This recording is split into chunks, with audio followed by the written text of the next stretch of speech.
So hello guys, it's me once again, Michael Bernales of PH Property by DMCI Homes. So kamusta kayo guys? I hope you're well and good. So right now we're here at the Allegra Garden Place. So it's located along Pasig Boulevard. So this is going to Capitol Commons in Ortigas, and on the other side is going to BGC. So makikita naman natin dito na napakalapit siya sa mga central business districts. So right now guys, papakita ko sa inyo sa loob yung mga amenities na meron tayo. So tara. So here guys, yan. This is the pedestrian area going to the project. So right now kasi may construction pa tayo. However kasi si Amina Building na turnover na. And si Soraya Building kasi still ongoing yung construction.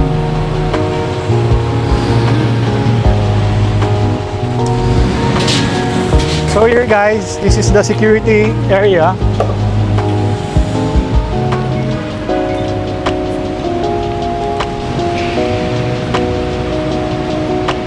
So this is the main entrance ni Allegra. So once you have entered here, yan, makikita natin yung lobby area niya. So by the way guys, this is the basement parking entrance ni Allegra.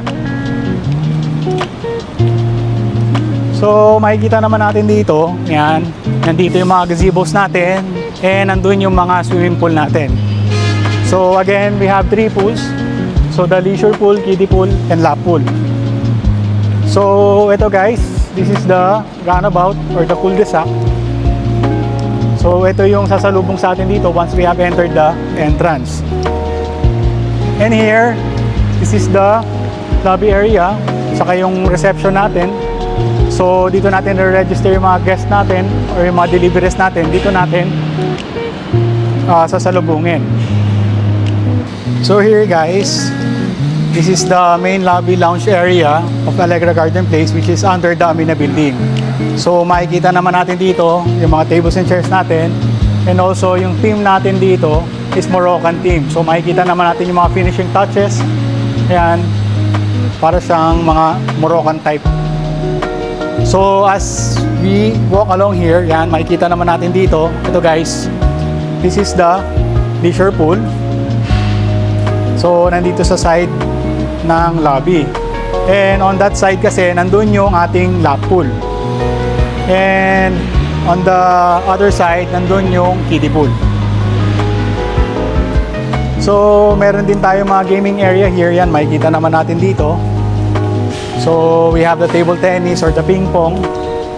And by the way guys, we have 12 elevators na meron tayo. So each side, tag 6 elevators. So nandun guys, kung matatanong nyo, nandun yung jogging path area niya. So it's wrapping around the property.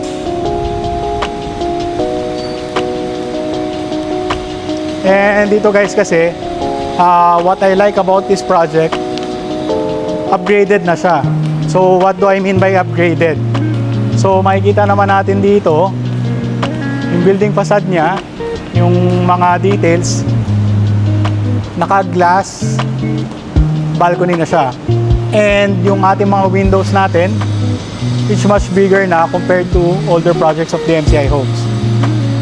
And here, this is the playground area for the kids. So makikita natin dito, yan ang gaganda niyan. And magiging active ang ating mga kids pag nandito. So we have the kiddie pool here. So meron tayong slide, tinatawag natin rock slide. Kasi para siyang may mga rock formation dun sa slide.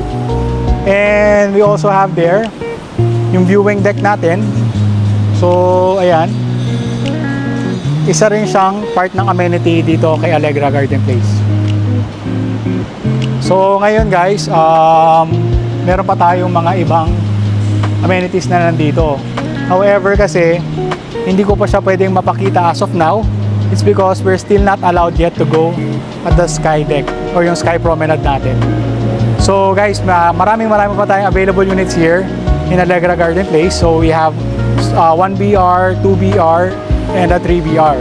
So if ever you have any questions about this project, please feel free to call me. So nandito ang aking mga contact details. Yan, it's My Cage Property by DMCI Homes. So maraming salamat guys. Please do like, share, and subscribe on my YouTube channel para ma-update kayo sa mga upcoming videos ko. So maraming salamat guys and have a great day ahead and God bless.